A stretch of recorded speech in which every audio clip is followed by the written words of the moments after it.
Hello and welcome. In today's video it's going to be slightly different because I'm showing you a few alterations that I've made to my sewing room. I've purchased a few KALLAX units from Ikea and made myself a cutting table on top of them. So I'm going to show you how I did that.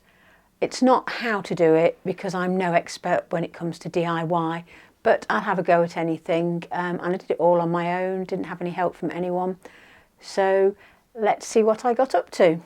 So this is me trying to put together an Ikea KALLAX shelving unit. My idea is, as a lot of people have done, is to have a set of these under my work tables to form a little sort of island where I can work from. I don't have a very big room. This is the spare room that I'm working in at the moment, the guest bedroom, whatever you like to call it. And there's not a lot of room in my sewing room. It's a similar size room, just an average double bedroom. And I want to make as much use of the little bit of space I've got as I can. So this is what I'm doing. I'm trying to put together one of these units. This is not a how-to because no doubt I'm doing it wrong. I'm probably not following the instructions.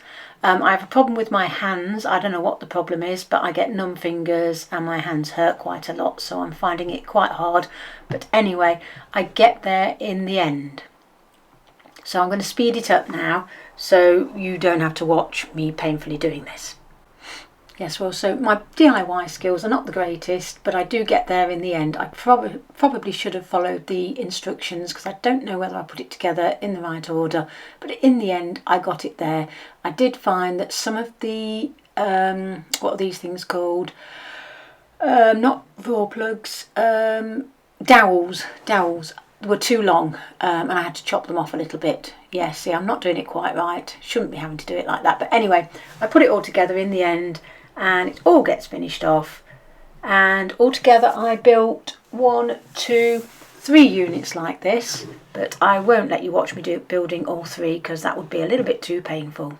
I had a very small budget to work with, and each one of these units was, I think, £35, and I bought 3 of them, and then I bought one single one, which really I think should have gone the other way up, but it doesn't matter. I bought one single one, put it on its side, and that has made quite a nice little island, which I'll show you later. So here I have 2 of the units assembled and one of my tables on top of it. I'm going to screw my tables to these units eventually. Now I position my third of the bigger units. So I've now got 1, 2, 3 of the units with 4 shelves on them, and at the end there's a little one with just 2. As I said, I think it should go the other way around and go on a wall, but I'm using it as a single unit at the side. And then I position my second tabletop on top. These 2 tabletops did originally have just legs on them,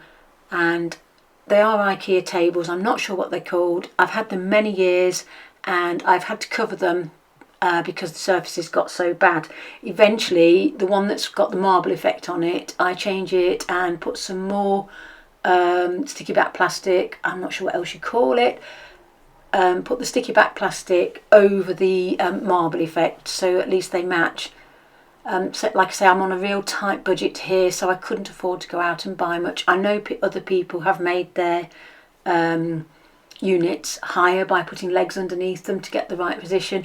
I am only 5'1½", so I think that this position, for now at least, will be fine for me. And of course, here I am.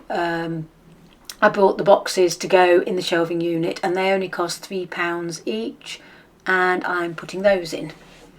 I've still not attached the tables, so I will actually have to take them all out later. Before joining the units to the tabletop, I covered this second tabletop with matching sticky back plastic, I think you call it, or that's what they used to call it on Blue Peter. Anyway, I covered it with this what I call sticky back plastic to match the other side. Unfortunately, I didn't quite have enough, so there is a gap at the end, but I'm just going to put my ironing mat there for now, and hopefully one day I'll be able to replace these tabletops because they're not actually very good, but they will do for now. And at least they're nice and clean once they've all both been covered. Next, I attached the tabletops to the units. I did find that the units were actually hollow, but I still managed to do it okay. I mean, I've done all this on my own. I'm not very good at DIY, but I do my best. And they may not look brilliant, but they will serve the purpose that I need them to. So I'm very happy with them so far. I used a wood drill bit to drill through the units, which were actually hollow. I didn't realise that, so when I drilled through them they were hollow, but the table was quite solid, so I went through the table and then I used nice long screws, which I think have held the tables nice and safe. It's not like I'm going to be jumping on them or anything. I'm just going to be cutting on them, so I think it will be fine. And when I finished one side, I moved round and did the other side, and I kept going all the way around until it was secured on all the sides. There is a little bit of a gap in the centre because I didn't put a unit at the end because one end's next to the wall, but I'm not going to put that much weight on it, and I hope it's going to be alright. So far it's been alright and I'm quite happy with it. I was very kindly given this nice piece of wood, which here I'm sanding down.